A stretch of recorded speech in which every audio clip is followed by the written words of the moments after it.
Hello everyone, welcome to another video from Fantasy Football Scouts. It's not Euro content this time with me. It is even more exciting, I guess. Also scary, also I'm not ready. As David said to me just before we came on, it's like going back to school. But the Premier League fixtures are out and they're on the screen now. The Fantasy Football Scout fixture ticker is updated. There's articles already on site on the best and worst fixtures, so make sure you check those out. David's been up since 6 in the morning. How you feeling, David? I'm feeling great. I'm feeling very refreshed. It feels like mid-morning to me. I've been doing a bit of preparation work on the fixtures. But as I was just telling Az before I came on, it was as if the Plymouth's own Breakwater Foghorn knew it was fixture release day because it's been sounding off across the city since 6 a.m. So I've been up since quite literally the crack of dawn. Yeah, exactly. Fixtures. So. Yep. There's too many flashbacks, Az. But yeah, so I was quite literally up at the crack of dawn getting ready for the fixtures. So yeah, let's do this. Yeah, I mean it's weird, isn't it? It is like, I mean, I've been so off of fantasy football and the Premier League and stuff for weeks, getting into the Euro stuff and all that. And then suddenly this is just feels like it's just kind of come out of nowhere. And then all of a sudden it's going to be, we're going to have to start planning teams soon, and the season's going to start again, and we're going to go through all the emotions all over again. So oh yeah, my head is kind of all over the place, but we've got some exciting things to talk about. So I thought I'd just keep it quite simple. Just stick the fixture ticker up on the screen. We can pretty much talk through sort of most of the teams and how we think they're going to fare. I don't know about you, but when I saw this, I just got deja vu. The top and the bottom, Everton at the top, Norwich at the bottom. That's exactly what happened a couple of seasons ago, right? And Everton disappointed, and Norwich and Pookie started the season really, really strongly. So Let's start at the top. Everton, I mean, a great run of games. Top of the fixture ticker. Play Southampton at home, and then Leeds, and then Brighton, and then Burnley, and then Villa. What are your thoughts on this? Because they've got no manager at the moment, but they have a history of disappointing in the opening weeks. But they're top of the ticker again. Yeah, I think the manager thing really put me off. I mean, I was looking at some of those games and thinking that. The first thought that came to me was, 3 away matches in the first 5 is actually pretty good for Everton because they tend to do better away from home. But then I realised that was in a scenario where COVID was stopping people from coming to the stadiums, and we're hoping that's going to change. And of course, under Carlo Ancelotti. So, in a way, who knows? That kind of trend of they do better away from home, is that going to end? Who knows? The weirdest trend. Yeah, very strange indeed. I mean, I guess if I was to pick my team, but I mean, we don't have any prices yet, but we can sort of roughly guess. I think the only 2 players I would be having at least on my radar would be Calvert-Lewin, who I'm thinking will probably be somewhere between 8 and 9 million. And I wouldn't mind having him for the Southampton and the Burnley game. Less so sure about the Leeds and the Brighton game, but Villa and Norwich, very happy to have him for those. And then maybe Luca Digne. I mean, the handy thing about the ticker is you can actually kind of obviously we're sorting it by overall at the moment, but premium members obviously can then kind of sort that by attack and by defence specifically. Everton aren't actually top for attack. They're top overall compared to others, but they're second for attack, and they're actually third best for defence. So then I start to think about, as I said, looking at Leeds and Brighton, actually, I think the defences are going to be quite good.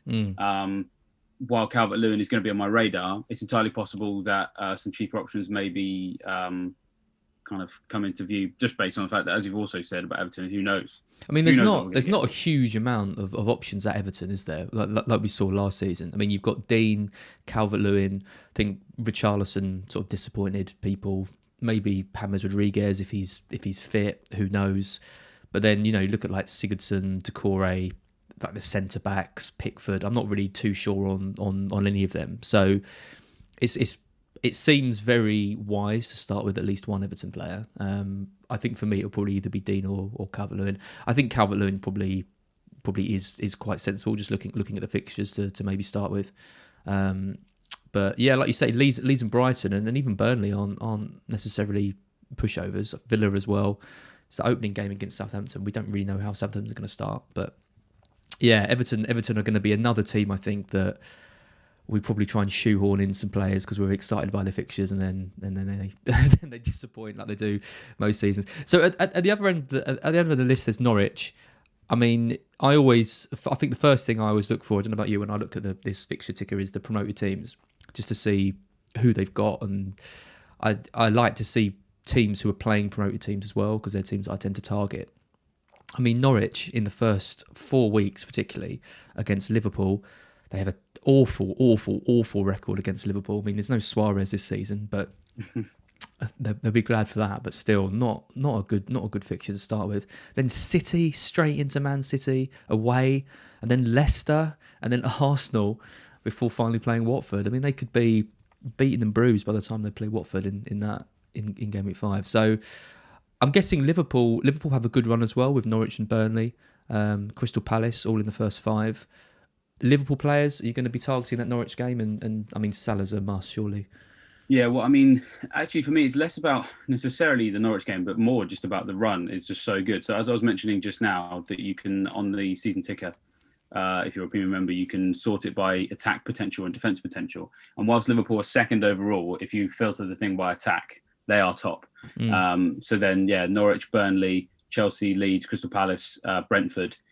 That smacks of Salah, doesn't it? And the handy thing is that Mane didn't have a good enough season last year, in my opinion, to justify him really being a kind of like in the conversation of Salah versus Mane. Do you think his price will come down a bit, or do you reckon they're going to keep him about the same? I think it will come down a little bit, maybe. But I mean, the thing is, on paper, his points weren't awful. They just weren't as good as they could have been or should have been for a player of his caliber. And unless I see anything that suggests, like, so if Salah gets injured, for example, in the preseason, maybe I'll go for Mane. Just one thing on the Norwich thing. I still think Liverpool win that game, but I've already started doing the research on these teams for the start of the new season. And it would appear that Norwich have become a slightly better balanced team since they went down. Now, I know you can't necessarily always base it all on the championship, but when Norwich won the championship before, when they were in the Premier League, they conceded 57 goals, even though they won the league. But then, and then of course they came into the Premier League. They had a huge number of defensive injuries. It was just, they were just completely shot at the back. There was no consistency at all. Conceded, I think it was something like 70 goals. But then when they've gone down and they've managed to get Grant Hanley is all of a sudden, back to his best. And then Ben Gibson they formed an exceptionally good partnership in the championship. And they only conceded 36 goals as they won the league this year, which is about 20 fewer than when they won it before. So they've become a better balanced team. So they might be less prone to a thrashing, but of course it is still Liverpool. It is still Liverpool. So I think I'm going to own Salah and probably captain him. But I don't know. I think I feel like we should temper our expectations about Norwich's defence, because it is better now than it was. And of course, losing Buendia as well, they may even find it a lot easier to set up and try and defend in that game if they don't feel as confident in what they can do offensively. So. Yeah, I mean, often promoted sides do tend to do okay in the first few weeks as well. I mean, I know Leeds put up a good performance against Liverpool last season. Salah got a hat-trick, didn't they? But they still played well. Everyone was like, "Oh, Leeds are looking good." There's often some kind of shock results from the promoted sides because they're really up for it. They've just come up. They're buzzing. They're trying to do it. If there's fans there as well, they're gonna be really up for it. I mean, selling Buendia for me for Norwich though is, I find it kind of, I almost couldn't believe it when I saw that was happening to Villa. Almost feels like throwing the towel in before they've even started the season, unless they can sign a replacement. I mean, he's so their model, key. I think. I've been reading some quotes from Stuart Webber, who's like their director of football, effectively, or their sporting director or something, and they very much operate on a basis of self-sustainable sort of financial stuff. And so then selling players for profit is kind of what they do. I'm intrigued to see what happens. I mean, you have to remember that when Buendia came up last time with Norwich, he actually didn't play that often because off the ball, I actually didn't think he was very good, and neither did Farke. He would lose the ball in really dangerous. A lot of the goals they conceded would be because he'd lose the ball in a silly area and not track back. So then he just stopped playing him because at the top level, he was actually becoming a liability when they didn't have the ball. So I don't know. It's interesting, isn't it? I think there is an element of that, because I think when he first came up, he was by far their most creative player. And when they really needed goals, he wasn't trusted. He drops down to the Championship. I just assumed he'd be sold because he looked like a good player to me. Didn't get sold, stayed on at Norwich, sort of one of the players of the season, and then straight away sold. So it's almost like he doesn't have that trust in the Premier League, like you said. So maybe there is some method to it. Maybe it isn't just a case of throwing in a towel, but it did seem strange to me to kind of sell your one of your best players. So some of the other fixtures. So Watford have a good run. I'm not really too sure about who I'd go for from their options. Have you done any research on Watford yet? So my research has mostly been limited to Norwich so far. I think Neil's going to be doing Watford, but I'm under the impression that Ismail Assar is still kicking around, and of course I love him as a player. He would. I mean, I don't know if people remember when I held him on my bench for about 8 game weeks because I was just so sure of when he was injured before. I was so sure he was going to come in and do something because his stats have been incredible, and then I started him for the game where he got 2 goals and assist against Liverpool. So he's a quality player, and I think with the fixtures that are there, I mean, if we're talking about newly promoted teams and the potentially cheaper options that have the best fixtures, it is definitely Watford. When we sort the fixture ticker by attack, they rank the 5th best overall. So the Villa at home, I don't really necessarily trust their defence as much as I used to. Brighton away, that's probably going to be, I think, actually their hardest game of the 6 because Brighton's defence is quite good. But then away at Spurs, I mean, we haven't really seen much from Spurs defence to convince us that they can keep clean sheets. Wolves at home, same. Norwich away, as I said, for all their defensive improvement, they're still not necessarily going to be as sure as say a Brighton or some of the other big teams. Then Newcastle at home as well. So those Watford fixtures are really nice. So if we can get like a Sarr at like 5.5, or I'm sure there'll be one of their strikers in sort of 6.5. That's a great pump for the start of the season because I don't think many people will go for them. This is the advantage of looking at the season ticker. Is this really is an advantage versus everybody else? A lot of the wider community don't necessarily use this tool. They might think, Watford newly promoted team, I won't bother.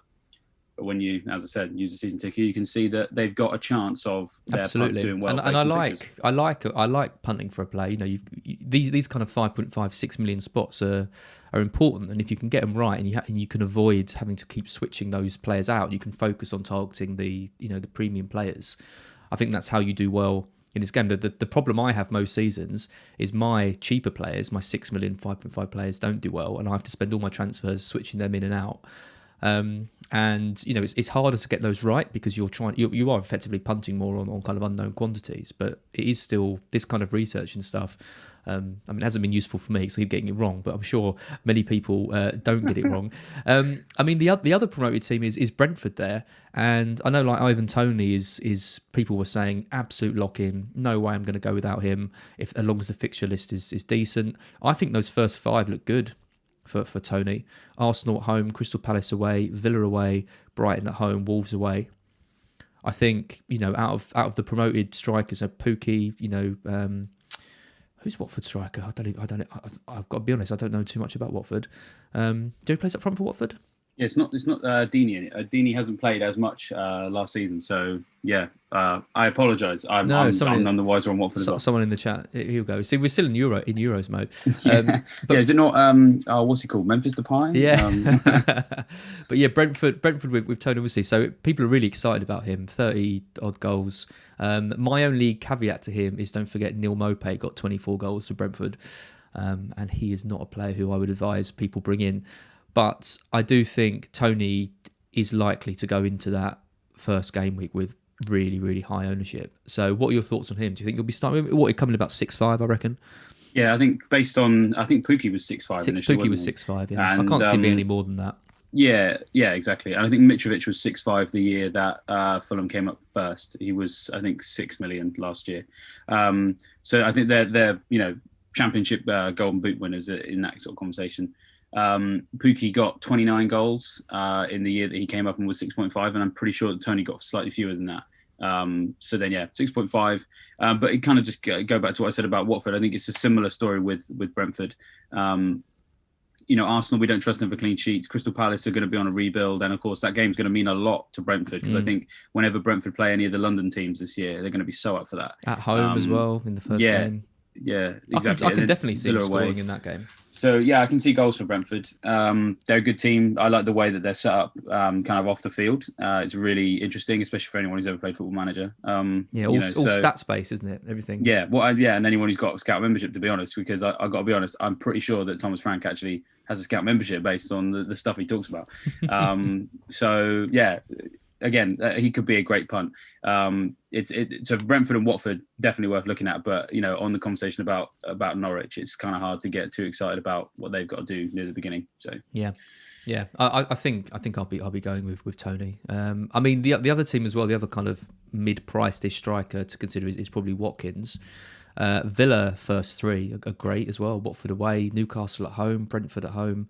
Then they're going to Chelsea away and Everton. But those first three for Villa, given that if they can somehow keep hold of Grealish, add Buendia to it, you've got to think Watkins is going to get a hell of a lot of service. He needs to work on his conversion rate. That's the thing that let him down. He had a lot of chances, but he also got very unlucky. I mean, kept hitting the post, fractionally offside, so many VAR calls, kind of, close things.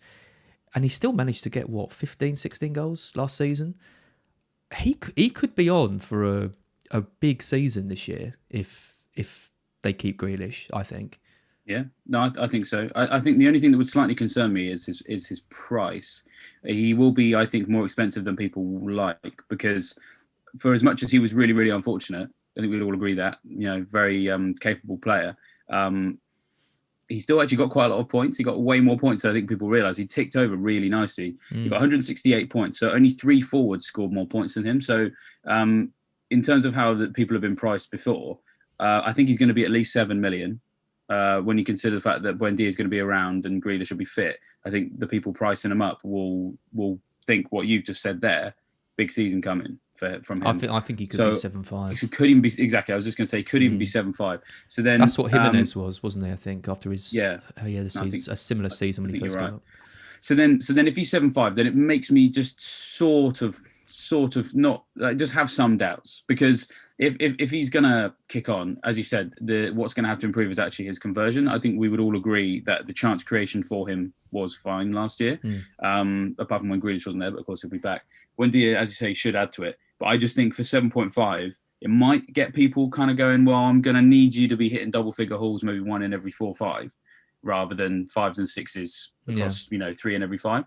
But as you say, the fixtures, Watford, I think he could be, if he's 7.5, he might not necessarily still be a bad option for the beginning, because he could be a bit of a placeholder. So for Watford, Newcastle, Brentford are their first 3, and then they've got to play Chelsea, Everton and Man United. That might be when you'd start switching around. I've already been looking at fixture swings, and game week 4 is when Wolves' fixtures swing. So when Villa are finished with Brentford and they've then got to play Chelsea in game week 4, Wolves then play Watford, Brentford and Southampton in game weeks 4, 5 and 6. So if you've put Watkins in at around the price we were thinking, and he's maybe got 2 assists and a goal or something like that, and you've seen maybe Jimenez is back to his best for Wolves, probably going to be a similar price based on what happened last year, maybe even cheaper. That could be a good hopping off point. So yeah, no, I think that looks kind of I think it could be. We've seen it before, maybe with budget strikers where we have a load of options and around that mark. I mean, we had it kind of this season. I think this season could be the mid-price striker, because I mean, you're looking at the teams. I'm thinking about what kind of premium strikers there even are in the Premier League now. I mean, Aguero's gone. I look at teams like Liverpool. There's no like sort of premium striker there. Arsenal, if Aubameyang stays as a mid, there's not one there. Werner, I don't think anyone's going to go there. I guess the big one is Kane. Where's Kane going to be? Is he still going to be at Spurs? Is he going to go to City? If he goes to City, he plays Spurs on the first day. I mean, can you imagine? Can you imagine that scoring against Spurs on his own day? I'm becoming less convinced that he is going to move this season, if I'm being honest. I just don't think Spurs are going to. I don't think City are going to pay the amount of money that Spurs are going to want for him, 150 million or whatever. I think the exchange players, that tends to never really work. I mean, the only successful one I can think was Mkhitaryan for Sanchez, but I think that was that kind of suited both parties quite well. I'm not sure Gabriel Jesus and Ake and the players I'm reading about are the ones that Spurs are going to go for. So City are kind of mid-table. Spurs are as well. Play each other. City then go straight into Norwich, though, at home, and Spurs play Wolves and Watford afterwards. So Kane, you might not be expecting big, assuming he stays at Spurs, you might not be expecting big things in that game. But then Wolves, Watford, Palace, it's going to be hard to avoid him. I think Son as well. Both good options. I think Son could come in at 10 this season, which. So he's now entering into that kind of premium bracket. City, though, Norwich at home, got to have a player in for that. What one do you think you'll have for that game? Really, really tough. Yeah. I mean, I sort of, part of me looks at City's fixtures and thinks they're a little bit mixed across the first 6, but that doesn't necessarily have to be a problem. Foden, You know, as in, Foden finally gonna be an option for us? I don't know. I mean, you want to say De Bruyne, but I mean, you know, his fitness is not 100%. Obviously, even now at the Euros. I mean, it's worth saying if they sign Kane, job done. Like, that's it. That's the end of the question. But if they don't, then I don't know. I mean, because you can't even necessarily say that Jesus is going to start every week, because obviously there was a period of time this year where Jesus wasn't really in form, and they were using Gundogan, De Bruyne, Sterling. They've got to get a striker. Mahrez, they've got to get someone. Well, they just won the league without really even having a consistent one all season, and it wasn't even close. So I don't think that Guardiola feels like he needs to. So you just think what could they be capable of if they had a striker who could get them, you know, 20 plus goals. You know, I mean, Kane would go there and get double that, I reckon. Yeah. So yeah, with City, I mean, their fixtures. I mean, the Spurs game in the opening game week, it's sort of, I don't know. I don't know. I'm always wary of City assets in the bigger games, because he tends to go sometimes for like a really specific tactical setup that sometimes benches the guy you would assume would play. And then they play Chelsea in game week 5 as well. So then those two matches there. I mean, if we're looking at premiums, I mean, we should just point out that you know, Man United and Liverpool are both in the top 4 for attack. So Man United play Leeds at home, which I think that's a harder game than people realise, because their defence is getting better. But then Southampton, Wolves away, and Newcastle at home, West Ham away, Villa at home. You know, between needing to have Salah, I think we all agree we're going to have Salah. You're probably going to have Bruno as well, and he's going to be expensive. Like you would expect would be surely at least 12. You think he's going to go up to 12? Yeah, he could well do. Top scorer. I mean, how many points did he score this year? 244. Top scoring asset. Yeah, going to be at least 12 million, maybe 12.5. Salah, maybe 12.5, maybe 13. So, you know, it's going to be hard to go without those two. Your team is going to be really, really stacked on those fixtures being good and those players being expensive. So then you start looking at City and thinking, well, I've got to be honest, the only way I feel like I can justify investment here is maybe with a Foden or a Mahrez or a Gundogan, because Gundogan will have a price hike, I'm sure. It'll be like 7.5, something like that. You'll have to look for one of those guys. But then, again, it's just the age-old story of rotation. So I wouldn't be, because I don't think you won't be able to have Salah, Fernandes and Sterling. You won't be able to have Salah, Fernandes and De Bruyne. You know, it will be difficult to have all of those 3 players and still have a functioning team. I think as well, because like you say, the you might be able to do it in previous seasons where you had the real budget strikers being options, you know, like 5.5, 6. But I think, like I said, the strikers are going to be mid-priced this season. The good ones, Bamford, you know, Bamford, Antonio, Calvert-Lewin, Tony. These all guys are going to be 6.5 or more, and that's kind of where a lot of the budget's going to go. I think it's going to be Salah and Fernandes for pretty much everyone, and then it's going to be trying to kind of eke out value where you can. I mean, the United fixtures do look good for an attacking wise. On the flip side of that, defensive wise. There's a few people in the chat already sort of talking about Brighton. I saw someone saying triple Brighton defence. Are they finally going to make good on all their XGC and all that? Burnley away, Watford at home, Everton at home, Brentford away, Leicester at home. It looks like a good run. For them.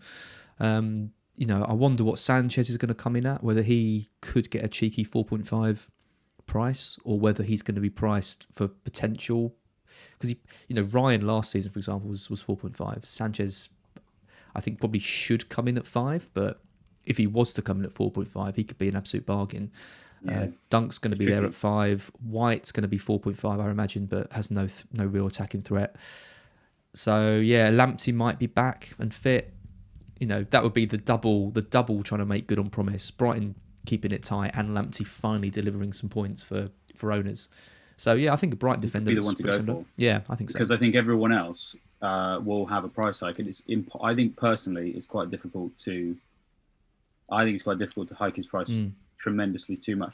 I mean, the thing is, your clean sheets were actually your total clean sheets. I think was 12, or was it 13? But I mean, in terms of assets who capitalised on it, Ben White, he got 12 clean sheets for you last season. Dunk got 11. Sanchez got 10. I sort of do think that that's probably going to come in at 5 million.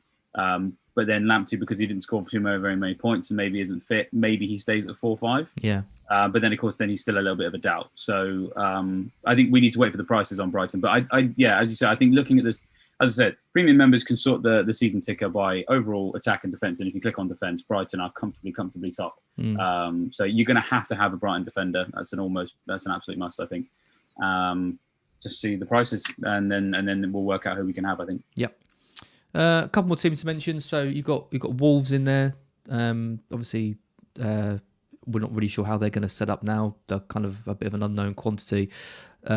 Leicester, Spurs, and United first 3 games, so they're off to a really tricky start. I don't think there's going to be too much investment in them.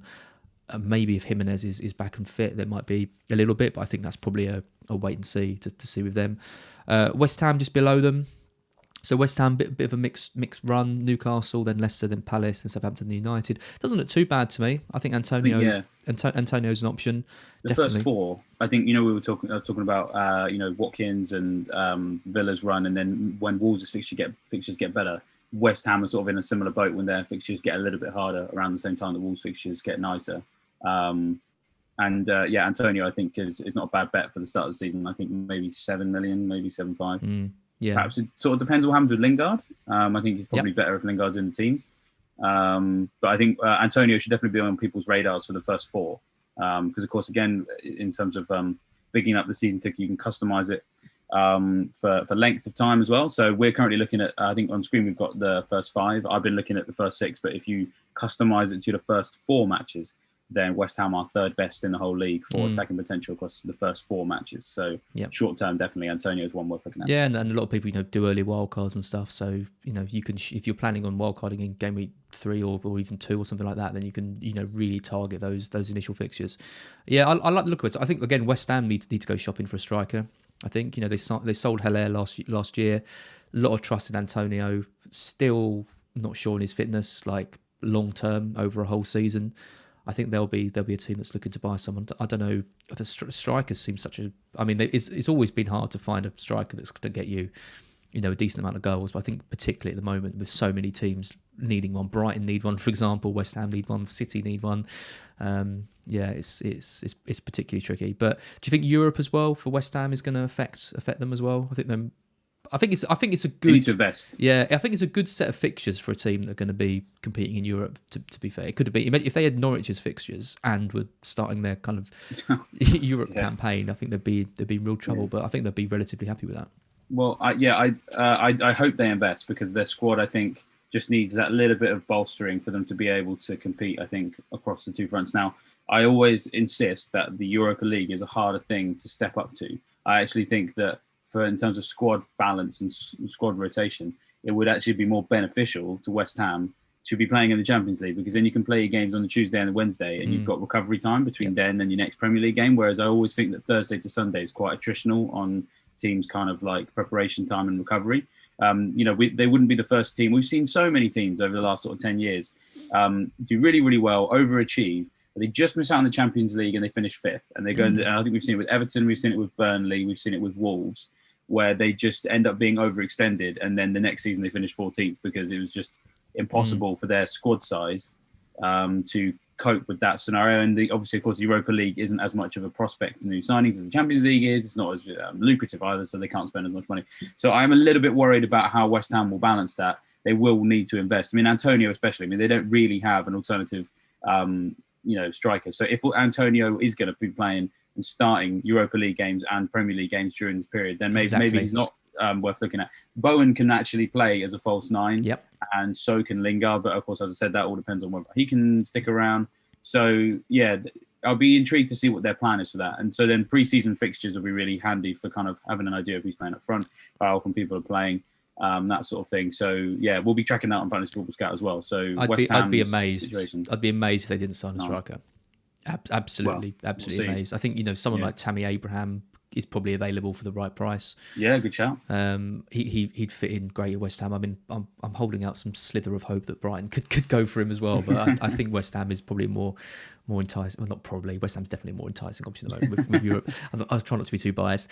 So yeah, FPL Nick asked in the chat about keepers. I mentioned Sanchez. He's probably the one I'm looking at. I think I might even pay 5 for him. To be fair, I think we saw last season that FPL were happy to price keepers a bit more than they maybe have in previous seasons. There wasn't too many 4.5 options.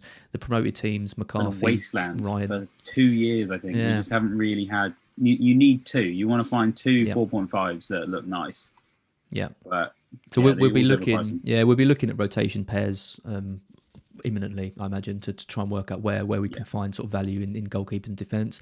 I think as a set and forget, Sanchez would probably be the stand-up for me. He's not going to be any more than 5, and they have got potential. I think Martinez is going to come in at 5.5. Oh yeah, You know, he's definitely. going to come in like Schmeichel was, Patricio was.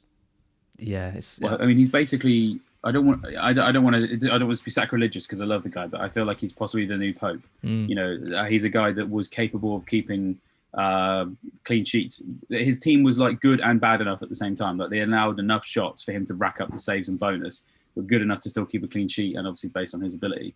And that's what we saw Pope 2 seasons ago, which is why last season he was 5.5. So yeah, I think Martinez will be 5.5 definitely. Yeah, it's the promoted goalkeepers that have the potential to offer the value. I mean, you saw with Meslier this season, for example, he was someone who kind of he didn't. I mean, no one really rivaled Martinez, but Meslier did well considering he was a 4.5 goalkeeper too. So you know, Brentford goalkeeper could be an option. Watford goalkeeper potentially. You know, if your theory's right about Norwich and they're going to be a better defensive side, then maybe the Norwich goalkeeper. So just a couple of sides that we haven't really touched on. They're a bit further down the list. I mean, you've got Leicester there, Wolves at home, West Ham away, Norwich away, City at home, Brighton away. Doesn't look amazing to me from an attacking perspective. Vardy's getting older and older. Iheanacho is probably going to come in at 7.5, be one of those options. I like Leicester, but I still don't really trust them. I don't think. Will you be investing any of them? Yeah, no, it's been. I mean, other than the Iheanacho, I'd say it's been a long time since I've been hugely invested in thinking that they were a team I could rely on. And I don't know. I mean, the way that they've ended the last 2 campaigns has been poor. But the last 2 campaigns they started well. They seem to be a team that starts well or better than you expect, and with a view to correcting the wrongs of the previous season. We were talking about the prices of Bamford and Watkins and Antonio. I'd kind of like to think that Iheanacho wouldn't get as much of a hike as some of those guys, just based purely on the number of points he got. Because I mean, he did well. He got 110 points, and like a hell of a lot of those all came in basically the last 12 game weeks. But when you compare his overall total with, say, like Shea Adams got 137, Wood 138, Firmino 141, Calvert-Lewin 165, Watkins 168, Vardy 187. Like he is a long way off that. So then you'd maybe hope that maybe he's like no more than 7 million. And if it's looking like he's going to start every game, which I mean, you think you'd argue that he probably should, based on the form and the fact that Vardy's more of a creator now, he's worth thinking about. But as Michael Lepots said in the chat, Harvey Barnes is probably going to be back. So they may even play a different shape. They ended up using Iheanacho and Vardy as a front 2 because they basically didn't have any wingers anymore because of Barnes getting injured and I think possibly someone else. So they needed their wing backs to provide the width. So they played 3-5-2. With Barnes coming back in, he obviously doesn't really fit into a 3-5-2. So they'll probably move back to they played 4-2-3-1 before. Sometimes they played 4-1-4-1. So it'll be interesting to see how they kind of combine Harvey Barnes in a team with Iheanacho, because thus far we haven't really seen those two really play with each other too much. But of course, they could be both good assets. So I think if Iheanacho comes in at 7.75, then I think he's competing with Watkins, Bamford, Antonio, those guys. I don't think I'd go there. I just worry with him that he was on like a proper purple patch, and can he carry on? Can he sustain it? He's not sustained it before. I don't really know what his level is. So I think he's probably a wait and see for me. It's João Pedro up front for Watford, by the way. And I should know that. You mentioned Football Manager. He was a key signing for me. I signed him from Watford. Yeah, I should have known that. So yeah, he could be someone who he could be that kind of budget forward. I think with those fixtures, if he comes in at 5.5, 6, probably 6, he'll come in at. We do tend to see these pro strikers do well. They not do, but they can do quite well. I mean, they can flop massively, but you never know. I think Andre Gray's there as well. He was great for me. I had him when he was at Burnley when they came up. He started the season really strongly. So just 2 more teams I want to mention. I want to mention Chelsea quickly. Champions League winners. Sort of a bit all over the place in the Premier League. Timo Werner is going to probably have a price drop. I imagine he'll go down to 4-5. No, he'll probably go down to what? 8-5, 9, 8. Yeah, I'm going to go 8-5.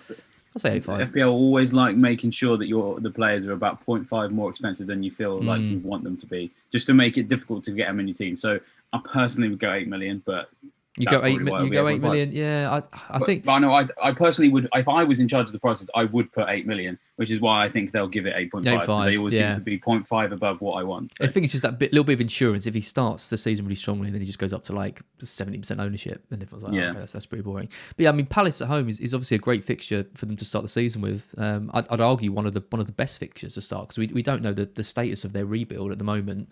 I think they're going to be trusting a lot of their academy players. I don't think they can just go out and buy 7 or 8 players and rebuild their squad. If they do that, they risk being a Villa, like when they tried to do it, and Fulham as well, and they both kind of struggled in that first season. Villa obviously turned it around the second season, but Fulham weren't able to.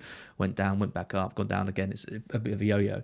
So I really like the look of that Palace game. I wonder who I would pick, because then they go into Arsenal, Liverpool, Villa, Spurs, which is a pretty bad run of fixtures. Yeah, I think Chelsea are one to avoid to begin with. They have a fixture swing in game week 7, so I'm going to be using the first, probably going to be using the first 6 matches to suss them out.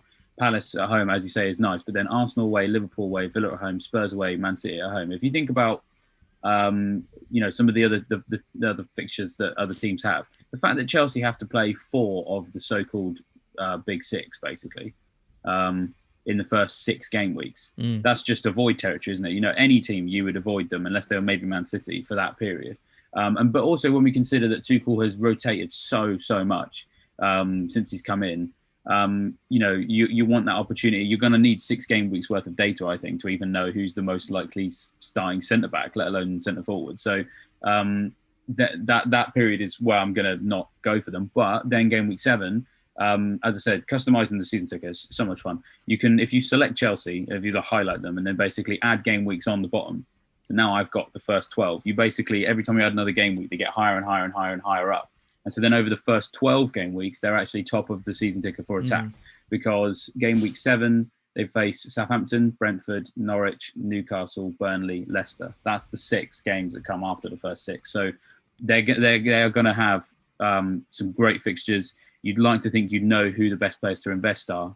And so then game week 7 could be a nice time for a wild card, possibly built around a Chelsea triple up if they've done particularly well in the first 6. This is just that key decision that I think we get every year is, if we ignore Chelsea for that first game and we know we want them a few weeks down the line, and they absolutely batter Palace 4-0, the prices start going up.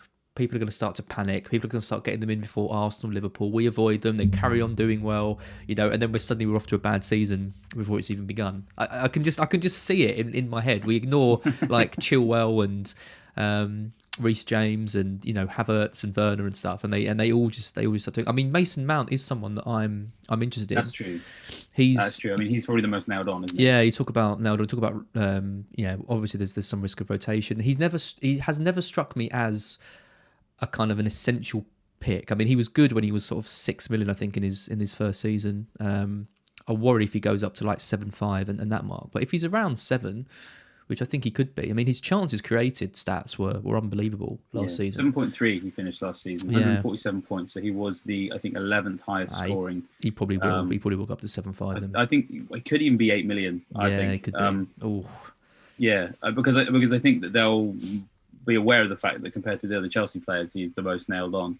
When you look at top scoring Chelsea players across the whole season, he is the top scoring Chelsea player last season with 147. Second highest was Chilwell with 139. Third highest was Chilwell 139. Mendy was second with 140. But if you look at the attackers again, there's no one really close. Jorginho was the second highest scoring midfield player at Chelsea behind Mount, and he got 114 points. So he's like 33 points behind Mount. So.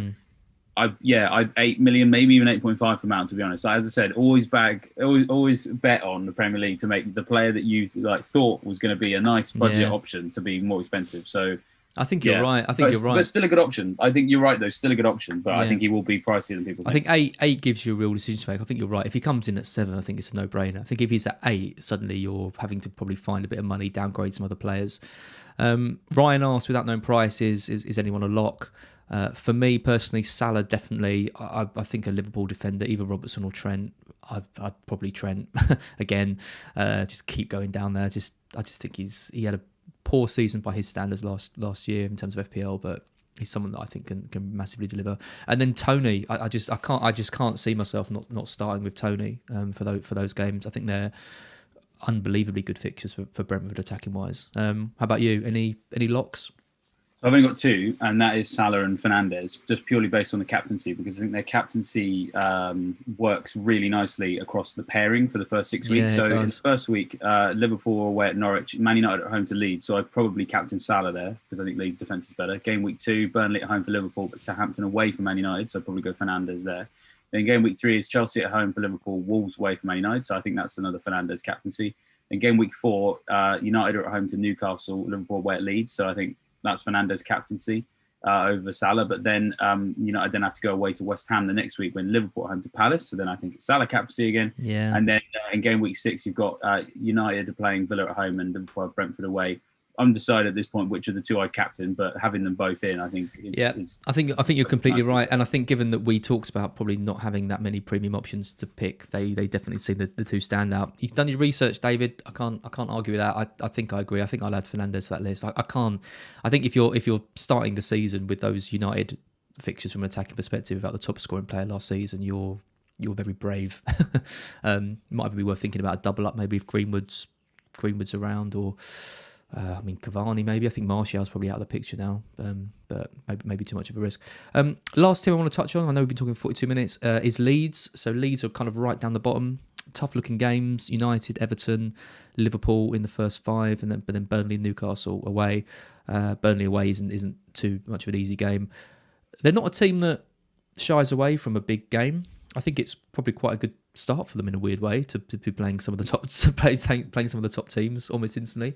We're going to see price hikes across the board for them. I think Rafinha's going to be 7.5, probably Bamford 7.5, maybe even 8 for Bamford. Might be a bit pushing it, maybe 7.5. Dallas is going to be a mid, I imagine, which will be a shame. So it's going to be, thinking about Eiling and Alioski and those players, but I think that they'll probably stay around 4.5. Mele will probably go up to 5. So yeah, I mean it's tricky with Leeds. I want to get them in, but tough run of games, fixture hikes, price hikes as well. Not too sure. What do you reckon? Yeah. I think I want to own a Leeds player. I'm not. I mean, Rafinha probably might be the most likely. He was 5.6 last season. He got 133 points. So I think if they're going to hike him, I'd like to think he's not higher than 7. I personally think that Leeds midfielder might be better to consider for the first 6 than, say, a defensive asset, because with the United game, the Liverpool game, and the West Ham game, I think they are all teams Leeds can score against, but I don't think they're teams Leeds can keep a clean sheet against. But I'm sure Bielsa's watching this and now will make sure they definitely keep clean sheets in those games. But I just think that an attacker makes more sense there. I guess the only thing is whether or not prices is so important. I think if there's a possibility that we get I think there's still a possibility we might get one of their defenders at 4.5, possibly Llorente or maybe Koch or maybe Cooper, but just simply because they didn't play very much last year. I think Eiling will be 4.5 again. I can't imagine he's going to go up to 5. Yeah, I mean, possibly the same. I think the one I possibly would be the most excited about is if we can get Koch at 4.5. I think there's an entire possibility that he could play CDM next year because we've seen him do it already, and then he could become out of position for the year. Phillips has shown against Croatia on Sunday that, wow, you give him license to go and do what he wants slightly further up the pitch because you've got Rice playing a deeper role.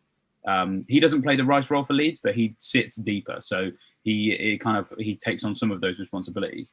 If they play Koch as effectively Rice and put Phillips in the midfield pairing, then maybe Koch could become a nice 4.5 out of position defender again, because I really, really do rate Leeds defence, especially towards the end of the season. They were looking really, really solid. And then if he is a 4.5, then you can actually get away with rotating him in and out of some of those trickier games. You can have Koch on your bench for Man United and for Liverpool and West Ham and start him against Everton, Burnley and Newcastle. But as I said, it's purely speculation at this point. We need to see what the prices are. So it's interesting the turnaround of considering Leeds defenders now when it was their attack that was so exciting for half the season. But yeah, like you're right, in the second half of the season they really did show a kind of a different side to them. I mean, Rafinha's someone who definitely interests me.